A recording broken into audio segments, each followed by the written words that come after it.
Love, light, and blessings. This is Shamanic Adwak Priestess here. Please excuse my nails.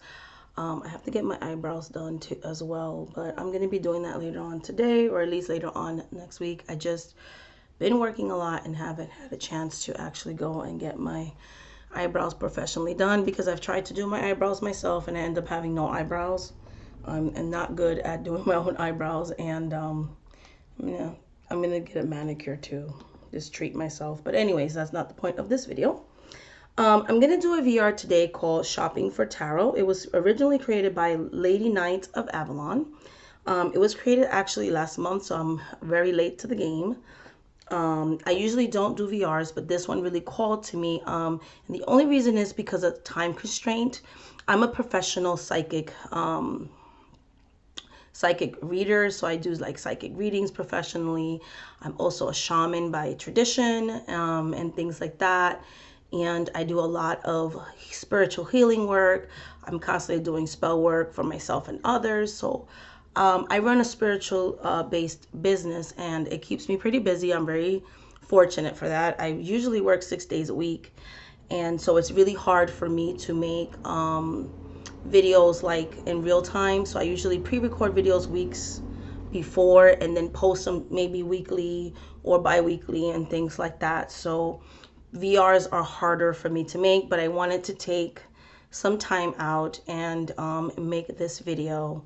There's another VR that I want to do, and that might take me a couple of weeks to do as well. So it's really hard for me to participate in VR. So that's why you don't see me make a lot of them. And things like that, because I have to pre-record my videos in order to have anything on my channel, and things like that. So this one's called Shopping for Tarot. Let's celebrate our deck collection. So the first question is, what was the last deck that you bought? And pretty much, why did I buy it? So I got 2 that I recently bought. It's the Arcana Tarot playing cards by Dead on Paper. So this is like an indie deck.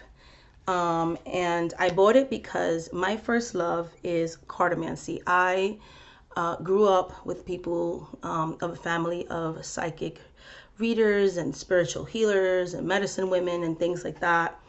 And they usually read with playing cards. And so that's my first love. Before I even knew there was a such thing as tarot or Lenormand or anything like that, my exposure was to playing cards until I got a professional reading in my 20s. I believe it was my 25th birthday. And I was the first time I ever seen the Rider-Waite-Smith deck. So this brings me back to my love, because I used to read professionally with playing cards, but I noticed that tarot was more marketable. I kind of want to bring this back into my professional readings. And being that it has 78 cards and the major arcana is illustrated, but it still has the playing cards as well. But like I said, it still has the major arcana illustrated. It has all 78 cards. It has extra court cards than the regular playing cards, because you have pages, not just the Jack and the Queens. So I love that. And I'm going to work with it by myself and see how this deck reads for me. I'm going to do some test readings and things like that, and then eventually put it in my rotation for working decks. Okay, when it comes to reading my clients on a professional level. The second deck that I got was Easy Lenormand. This is my second copy. The first copy came damaged, guys. It came damaged. And I was really upset about that,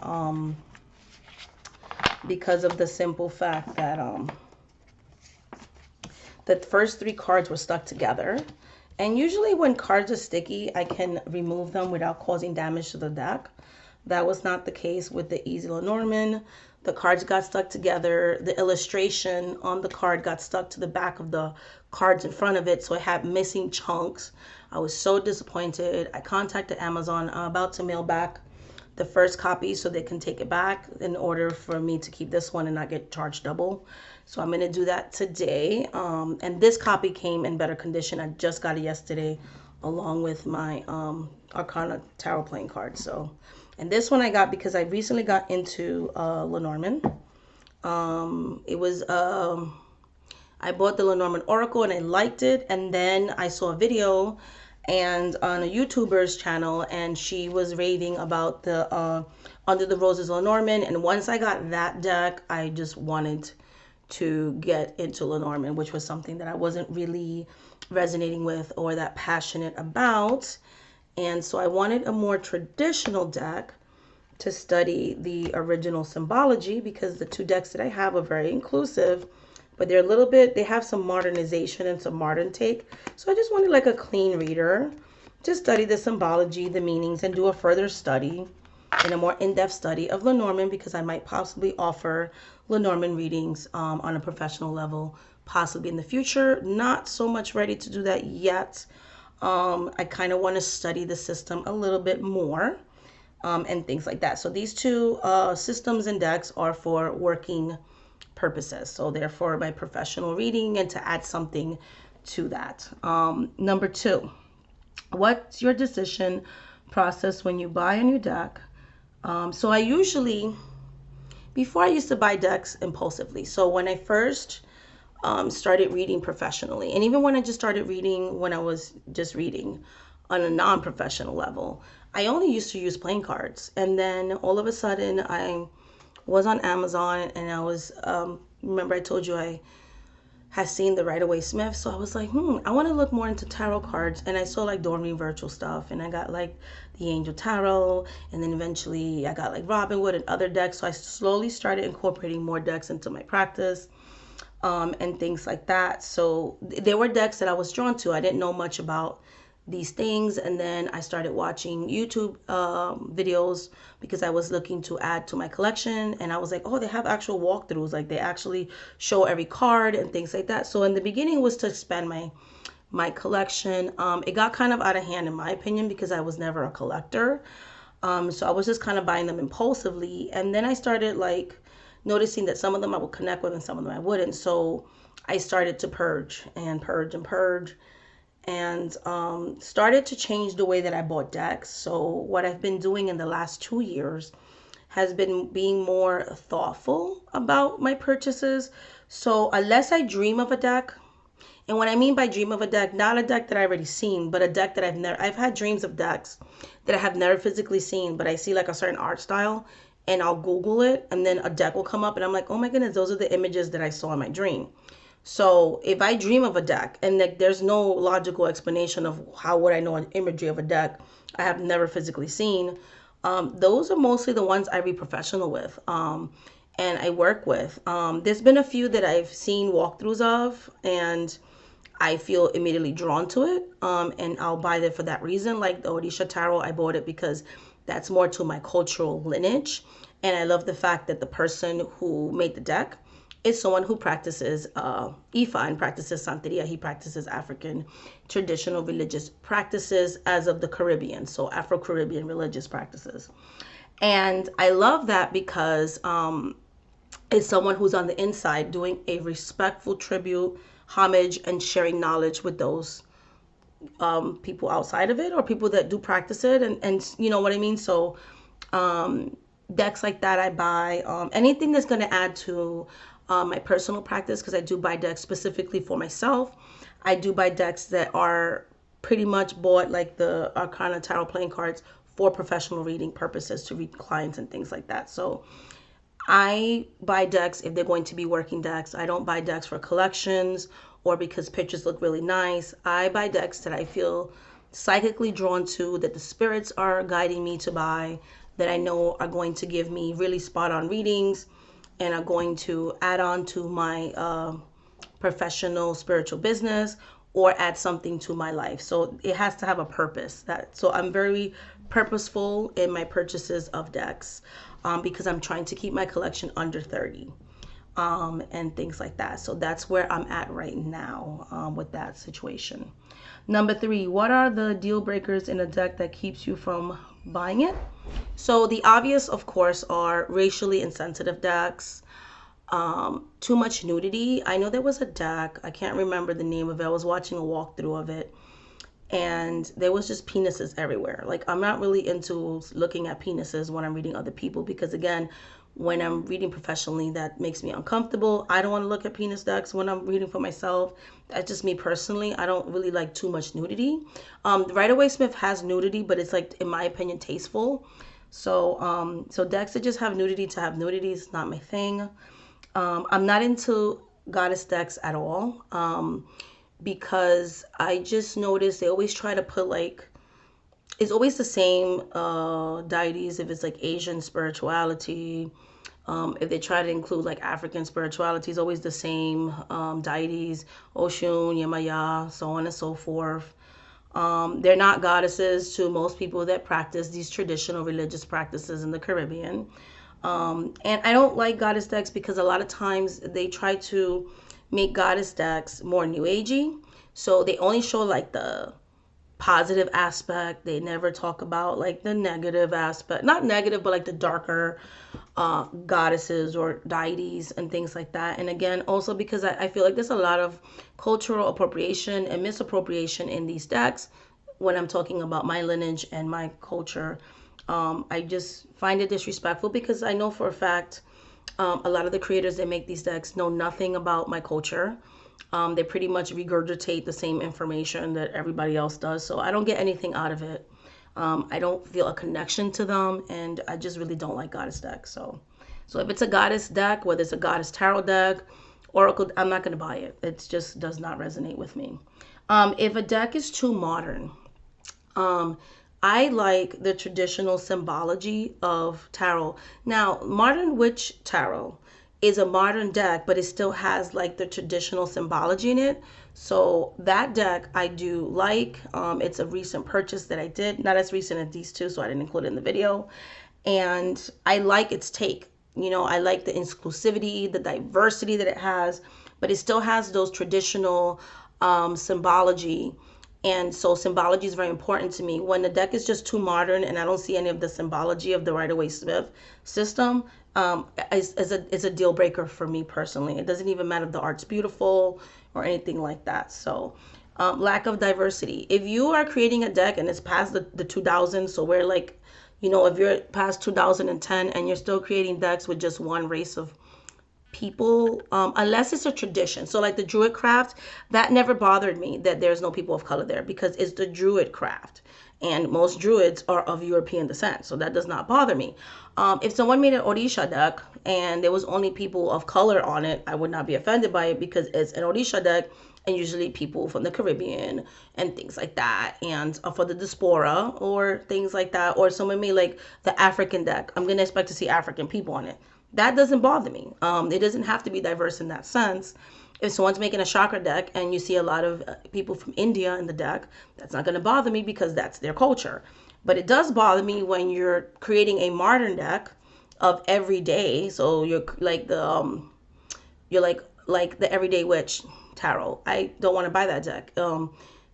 I bought the Modern Witch Tarot instead of the Everyday Witch, even though a lot of people rave about it. There's no diversity. I know she made like a second, like an oracle deck, and there's more diversity in it, but like, not really feeling it. Because witchcraft itself is practiced all over the world by different cultures. It's not just something that's practiced by one type of person. So that's why, even though the deck is nice and everything, it's not a deck that I'm interested in getting. Once I see decks like that, I'm not really into it. So yeah, so lack of diversity. If you're a modern day creator and you have nobody that looks like me, you know, of my color or my culture or anything like that, not really interested. Decks that cards are too large. Like, I really don't like when tarot creators create decks that are so large that you could barely shuffle the cards. I don't overhand shuffle. If I can't rifle shuffle, I'm not going to buy the deck. Because I'm not going to spend, somebody's paying me for a paid session and I'm wasting their time trying to shuffle a deck of cards. I'm not doing it. I don't care how nice the deck is. It's not going to happen. I don't like decks that are too thick. So the Modern Day Witch Tarot, I love the deck, but I use it for myself because I have to shuffle it in a certain way. So I can't incorporate it into my working deck rotation because the cardstock is thick. I know a lot of people create like these ways of shuffling, but I read professionally, and I read professionally like in real time. So my appointments are live in real time. People are paying for time sessions. They're paying for like 20 or 30 or 40 or 1 hour readings. And I don't have time to keep shuffling, cards falling on the floor. I have to use decks that are very versatile, decks that have the thinner cardstock but are still sturdy enough that I could rifle shuffle. I can get those cards out, give your answers instantly within seconds of when you book me. That's how I do it. That's how I done it in the psychic hotline, and that's how I do it in my private practice. So I cannot do the thick cardstock. It's something that's not plausible for me when it comes to reading professionally, but I can use it in my private practice for like a one draw or divining for myself. Um, Glossy, super glossy. So I think it was there was a Los Caribo. It was like a redrawing of the Universal Weight Tarot, but it was like the Spirit Wise Radiant. I forgot the actual name of it, but um, it was so glossy that I literally got rid of it because it was so slippery, and I was trying to use it to read, and it was just overly glossy to the point where it was just unusable for me. And I bought that one for professional readings. I didn't want to read myself with it. So I pretty much ended up having to gift that one and get it out of my collection. Extremely cheap cardstock is a no for me. I was really excited when the Melanated Tarot came out. I was like, oh my goodness, people of color in the Rider-Waite-Smith deck. I was so excited. I know people told me you could reinforce it with like laminated with like clear contact paper. I didn't want to do all that. The cardstock was so bad that the first day I used it was already chipping. I just found the deck to be unusable because when I'm trying to do a reading for people, I'm worried about destroying the deck of cards that I just spent almost $50 for. So I just ended up gifting that one as well, because I don't like to have decks that I don't use in my collection. So extremely cheap cardstock is very disappointing. Most of the time, if it's an indie deck, I'm not going to buy it. I bought the deck on paper because it was $35 with shipping and postage and everything. And if a deck is more than $40, I'm not going to buy it. Even $35 is pushing it for me because I love mass-produced decks, because my decks get very heavy usage on my, so I use it for myself and others. I don't like when indie decks go out of print, so that's why I rather have mass-produced decks, so I don't have to worry about when I destroy the deck. I can always get a backup copy. They're easily accessible to me and affordable to me, and so on and so forth. So my biggest thing is affordability too. That's a big one for me. Like I said, it has to be really special for me to spend $40. Even 30 something dollars is pushing it. I like $30 and down, to be honest. So price is a big thing. I rather get my nails done. I rather buy candles for spellworks and witch supplies for my practice. I rather do those things and buy things that add to my practice. I don't feel that I need to buy like really fancy decks to give an accurate reading. I'm not saying anybody else feels that way, but I'm just not really into high-end decks because I'm going to use you. And if I spend $100 or $200 I'm not going to use the deck. I'm just not going to use it. And I just don't like decks to just sit there. I don't like decks that are too abstract. There's just like paints, like paints, but there's like no form to it. That's not really my thing. I like just very traditional Rider-Waite-Smith clones. If it's a little bit out of regular tradition, I'm okay with that. If it's like art that looks like people and things like that, I don't like animal decks.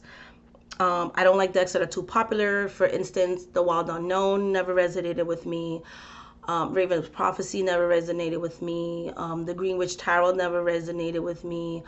The Marielle, I've never owned a copy of it. It doesn't resonate with me. I notice a lot of decks that are more popular. I just don't seem to be drawn to buy them and get them and things like that. They had the Wild Unknown the other day in Barnes & Noble for $15 on sale, and I still didn't even get it. Like, I'm just not drawn to the deck at all. It's not, I don't know what it is. I just don't know.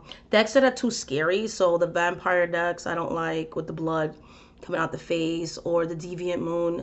I don't resonate with that deck. I'm probably offending so many people right now. I don't mean to. I just like decks most of the time, the underdog decks, or I notice I'm drawn to decks and mostly a lot of people don't talk about and things like that. I don't know why I'm like that. I just am. And like older decks. So Hanson Roberts a pretty old deck. Morgan Greer's an older deck. Like I love the 70s, the 80s, the 90s, early 2000 decks. I like the older stuff more than the modern stuff, to be honest. Decks. I'm really drawn to those with a few exceptions. And I don't like anything that Colin Baron Reed makes recently. I used to have her Oracle decks.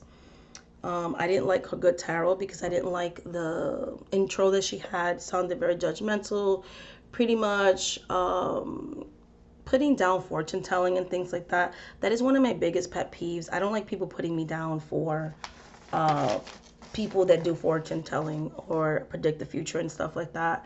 That kind of annoys me. So if I see Arthur doing that, I'm not going to buy your deck. So there's a lot of deal breakers for me. Number 4, Little White Book or Big Guidebook. I like both. So in the case of the African American Tarot, it came with a little white guidebook. But the little guidebook, because this is kind of straying from regular tradition, explains why there's African archetypes, deities and things like that. And they correlated with your African American historical figures, and the stories kind of tie in. And so it inspires you to look back at your history. If you're someone of African descent, to look at your history. If you're from the diaspora, or if you're just away from the homeland, and things like that, and see how these people contributed to history and how that ties to the ancestors. So I love that about this deck. And things like that. I think that's really creative, and I was a little bit hesitant to get the deck because of the type of reviews that it had, but I was appreciative of it when I read the Little White Book, which I usually don't ever read. So some of the Little White Book has some really good information. Guidebooks do. I love anything that Llewellyn does, but there's some decks that have a guidebook and they're pretty much garbage. Like the Voodoo Tarot, I found the guidebook useless. Like I just, no. So it depends. Like sometimes a Little White Book may have a lot of good information in it. So never judge a book by its cover, right? Number 5, do you have new deck rituals? Yes, I do. So I come from a closed tradition. I practice hoodoo, I practice Santeria, and I practice Haitian voodoo. So I have specific spiritual deities. So I serve both the Orishas and the Loas. And when it comes to getting a new deck, I always clear it with Yerba Santa and Palo Santo. Okay, I'm not big on sage, to be honest. I use it for certain things, but I'm more of a Palo Santo. I'm more of a Yerba Santa. I'm more for using spearmint and mints and things like that in my practice for cleansing purposes, bay leaves, things like that, versus your typical sage. And frankincense and myrrh is a big one too. So I would make a resin for it after I pass the Palo Santo and kind of smoke each and every one of my cards. I do prayers, I do incantations, and I do a ritual, a very private ritual to the specific deity that pretty much blesses, charges, and infuses their energy into every one of my decks, because that particular spirit is psychic like myself, and they work very well with me when it comes to my readings and things like that. They're seeing things from the spirit side. I'm seeing things from the physical side. We work very well together. I can't really share what specific rituals I do, what prayers, or what I actually do with this spirit, because that's very private. And that's like secrecy. It's a secret practice, but I do very intense, and I do rituals for decks and things like that. Yes, and then I put it on the spirit's altar, and it charges for a couple of days and things like that. So yes, very detailed rituals. Number 6, wait, I'm sorry. It was number 5 was, do you do rituals? And I said yes. Okay, and then I think, okay. And the second part of the question is, how do you break a new deck? So once I do these rituals and I feel like the deck has its juju, I usually do a test reading with it. Like I'll read myself with it, but I'll know the answer to the question So I'll see if it's accurate. Like, oh, I know what the answer is supposed to be, and I see if the cards match with my answer. I also tested on my oldest daughter or my oldest son because they like to get their little readings occasionally. So I'll test the deck on them, and it'll be situations I don't know anything about, and they'll let me know, like, oh, how do you know that, mom? And da or one of their friends, and like a teenage friend or something. And so that kind of thing. I'll test it on other people or my mom or somebody in my family, and see if the reading is accurate. And then from there, especially when it's a random friend of theirs, I love it. So then I'll journal with it for a little while, and then finally start using it either for myself exclusively, or, well, actually the exclusive ones that I use for myself, I don't ever read anybody with them, but I'll use it exclusively for client reads after that. So I'll be like, yes, this one's going to be well for my clients, and then I use it for my clients. So it goes through like this whole process before I will ever read you guys professionally with it. Have you ever been disappointed in a deck because it looked and felt different than expected? Yes, the Millionaire Tarot, the Voodoo Tarot, the cardstock was just unusable. The Voodoo Tarot, I just didn't connect with it. I didn't like the guidebook. I didn't like the feel of it. It just felt like nothing. Like, I just didn't get anything from it. It was just like, okay. It was just like pretty pictures to me. So I ended up gifting that to someone who was really drawn to it. They read with it, and the reading was amazing. So I was like, this deck was meant for you. It was not meant for me. So I've been disappointed, yes. That's why I'm more careful, because the Voodoo Tarot was more of an impulse buy. And so was the Millionaire Tarot. So I've learned from that. Now, have I ever been pleasantly surprised? Which is the bonus question. Yes, the Golden Dawn Tarot, which I don't have out right now, pleasantly surprised me because it is not my art style, and I have a walkthrough of that, the Golden Dawn Tarot. And the African American Tarot, which I did show you earlier, really surprised me how deep and in-depth that deck really is. The spot-on readings that I've gotten with it and things of that nature, like, it's amazing, and I love it.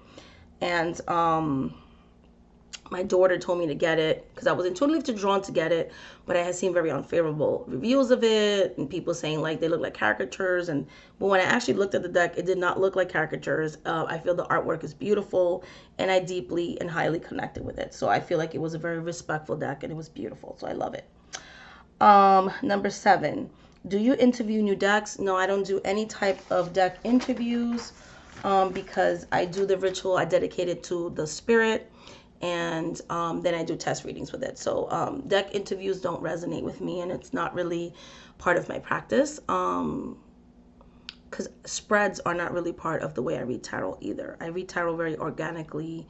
I don't know what your questions are going to be before you ask them. I pretty much allow my clients to ask me the question right there in the moment. And I just find that to be the best way I like to read. So I'm just pulling out cards until I feel drawn to stop pulling them. And just start reading from the first card that I pull out, and I pull them face up. I don't pull them like backs, and I don't do any of that stuff. It's just quick reads, like boom, boom, boom, boom. We get right into it. So deck interviews don't resonate with me because when I test a deck, I read it in the same style that I read on the when I used to work on the psychic hotlines and for my private clients. So do you ever buy decks for a specific reason? Yes. I have the Chakra Oracle deck that I bought specifically to work on my chakras and create crystal grids. I bought the Halloween Oracle because I wanted to use it once a year for the month of October. So those are specifically bought for those things and to work for myself.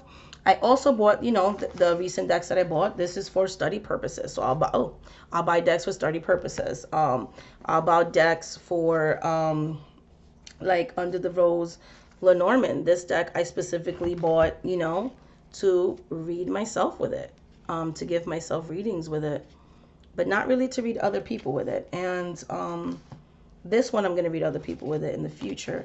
And then this deck I bought to pretty much read professionally with it for my clients. So, I have decks that I specifically buy for client reads and decks that I specifically buy for myself to do self-work or things like that. So, yeah, pretty much. I have a deck that I bought for astrology reasons to further study astrology. So, yes, I have been known to do that. Number 9, do you differentiate? can't even read. Do you differentiate between decks you buy for yourself and decks you buy for others? So yes, I pretty much answered that question with question number 8. I buy decks specifically for professional readings, and I buy decks specifically to work for myself. And that's just how it is. Like the Odisha Tarot, I bought it to work for myself. The African American Tarot, I bought that for self-work. And then I have decks like the Hanson Roberts, Morgan Greer, Centennial, the original Tarot, and things like that. There's 6 decks that I have as working decks that I specifically bought for my clients, the Wheel of the Year and things like that, that I feel give me the quickest answers, spill the teas. I have such a connection with them that I just come out with the spirits that I use, the spirits that work with me to channel these readings, because I am a psychic medium, and deliver these messages through me, have the deepest connections with those decks. So I go with that, because reading for clients and reading for myself are 2 completely different things. A lot of my readings are predictive. A lot of my readings are third parties, so I have specific decks that just, I only read with one deck when I do a professional reading. I don't read with multiple oracles. That just doesn't resonate with me. I just use the tarot deck, and I can do any type of reading with these specific 6 decks on any subject. Like, they're just the ones that I have this, I don't know how to explain it, this very deep connection with. And those are the ones that I use for other people, because that's how they read for me. That's how I use that tool, and things like that. So, and then non-traditional decks I usually use for myself. Number 10, what is one thing you wish that creators would do more of? So I wish that they would do more diversity in a respectful way. I wish that more people that practice a tradition, like the Odisha Tarot, for instance, a good example, would be inspired to make more decks, to share what they're comfortable with sharing, because I feel like it's just so much better when somebody's actually of a tradition that specifically creates a deck on that path. And people that maybe they have the lineage, but they grew outside of the tradition, can see images that look like themselves. And if they want to reconnect with these ancestral spirits that they were forced to give up when they touch American soil, they could have that reconnection and learn actual real things about them, not new agey misinformation or the same regurgitated information. It would be nice to make decks that help people of other cultures identify with themselves with, but not mixing it with other cultures, but kind of like separating it, and things like that, like the Odisha Tarot, for instance, and things of that nature. I would love to see more of that. I would love to see more thicker card stock, that your deck is not going to get destroyed the first time you shuffle it. I would like to see less, that's pretty much it, because I'm not going to tell people what art style. There's a deck for everybody, but pretty much more culturally sensitive decks. More decks that are of other different traditions, so kind of broaden people's understanding and perspective and viewpoints. When they make a deck that's like witchcraft, that's pretty much all over the world, to include people that look like me and look like other minority groups, will be nice, instead of like seeing just one race of people for these modern decks. Better packaging, so stop with the nasty Llewellyn old-fashioned cardstock. That really annoys me. And I would love to see more of deck creators creating decks that are more earth-friendly and sustainable. So to start recycling, like I wish there was a recycling program where we can give old decks that, how they get worn and you don't want to really give them to anybody, where we could actually give them back to the creators, and they could repurpose the paper that they use to make the decks and start doing some type of recycling. So if you're giving your old deck that you don't use anymore, you'll get like a 5% discount, like they do like with soda bottles or soda cans, where they give you like 5 cents. So they give you like a 3 to 5% discount on your next purchase from that company. So you save money and you get credits, but you're also saving the environment. because I do worry about the paper that they use with these decks. And I think that's another reason why I've been honing down on my collection. I worry more about the environmental impact of things. So it'll be nice if they could do more sustainable practices. So when people collect decks, they don't feel bad. Like, you know, I could have 1,000 decks, but I know like I'm not destroying anything with it because, hey, that's what makes me happy. Like, I wish that people that made things would be more conscious where the consumer doesn't always have to be thinking about these things. Like, you should care about the earth you live in too, person who makes decks or people that make things that we buy, because like we all live in the same planet. So I would love for them to make more sustainable practices with these companies that make these decks and things like that, because these are spiritual tools, you know. So I would love to see more of that. I would like to see less very thick cardstock. They're just unshuffleable for me. So I would just like a nice medium cardstock and stop with the super glossy stuff. Ugh, cannot stand the gloss. Borders absolutely do not bother me whatsoever. So, and just stop making oversized decks. Ugh. But that's about it. And just stop culturally appropriating already. It's annoying. So that's about it for this tarot tag. It was really fun. Sorry that it's like longer than I wanted it to be, but much love, light, and blessings. Thank you so much for watching this video, guys. And until the next video, bye.